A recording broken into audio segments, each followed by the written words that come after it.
ایک عورت آئی تعویذ لینے کے لیے، تو عامل صاحب نے پوچھا کہ کیوں تعویذ لینا چاہتی ہو؟ کہا میرا شوہر مجھ کو ڈانٹتا بہت ہے، مارتا بہت ہے۔ تو کہا ایک کام کرو، میں پانی پڑھ دیتا ہوں، جب بھی تمہارا شوہر گالی بولے تم منہ میں پانی رکھ کر کے بیٹھ جانا، کچھ نہیں بولنا۔ تو جب بھی جھگڑا ہو میاں بیوی میں تو عورت جلدی سے جائے، جھٹ سے پانی نکالے، تو 4 گھونٹ لے کر کے بیٹھ جائے، جھگڑا ختم۔ چونکہ عامل صاحب کو سمجھ میں آ گیا کہ اس کا ہاتھ چلتا ہوگا، اس کی زبان چلتی ہوگی۔ جس دن اس کا ہاتھ چلنا بند ہو گیا، اس کی زبان چلنا بند ہو گئی، وہی دن وہ گھر جو ٹوٹا پھوٹا ہے وہ جنت بن جائے گا۔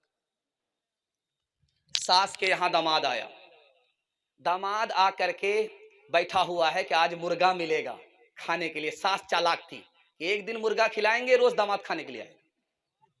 اس نے سوچا کہ آج اس کا علاج کرتے، کبھی نہیں آئے گا۔ کھچڑی پکا کر کے دے دیا۔ اب داماد نے جو دیکھا کھچڑی تو سر میں درد ہو گیا، تو ساس کو کہتا ہے ڈانٹ کر کے، یہ مہمان خانہ ہے کہ جیل خانہ ہے؟ میں داماد ہوں یا قیدی ہوں؟ کھچڑی دے دیا۔ تو ساس بڑی چالاک تھی، اس نے کہا بیٹا کھچڑی کو برا بھلا مت کہو، یہ کھچڑی بہت اچھی غذا ہوتی ہے، امیر بھی کھا لیتے ہیں، غریب بھی کھا لیتے ہیں، کسی کا پیٹ خراب نہیں ہوتا۔ سمجھ میں آ گیا مرغا بچانے کی پلاننگ ہے۔ تو داماد نے کہا کہ اماں کھچڑی تو کھلا رہی ہو لیکن گھی تو لا کر کے دو۔ اب بڑھیا جو چھپا کر کے گھی رکھا تھا لا کر کے ڈھکن کھولا تو ہاتھ میں حرکت تھی، گھی زیادہ پڑ گیا۔ اب بڑھیا کو لالچ ہو گیا کہ سارا گھی تو داماد ہی کھا جائے گا۔ منطق سے بڑھیا نے کہا کہ بیٹا اکیلے کھاؤ گے برکت نہیں ہوگی، ساتھ میں شامل کر لو، برکت ہی برکت ہوگی۔ سمجھ میں آ گیا یہ پورا کھلا نہیں سکتی ہے، یہ کھانے دے گی نہیں۔ تو کہا تو آپ تو میری ماں ہو، کھا لو ساتھ میں۔ بڑھیا نے پلیٹ کو دیکھا تو داماد کی طرف گھی زیادہ ہے، اپنی طرف کم ہے، دماغ لگایا اس گھی کو ٹاننا ہے اپنی طرف۔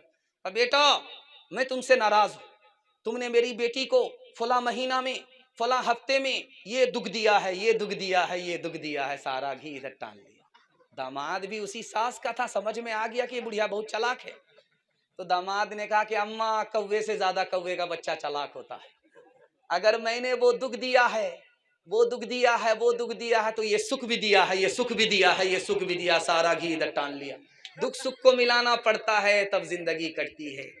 جو نہ دیکھا نہ سنا ہے وہ ہوا کرتا ہے، جو نہ دیکھا نہ سنا ہے وہ ہوا کرتا ہے۔ اب تو بے پر کا پرندہ بھی اڑا کرتا ہے، گالیاں کوئی دعا کوئی دیا کرتا ہے، اپنا ہر شخص کا کردار ہوا کرتا ہے۔ اپنے گھر میں بھی سکون سے نہیں رہ پاتا میں، اپنے گھر میں بھی سکون سے نہیں رہ پاتا میں۔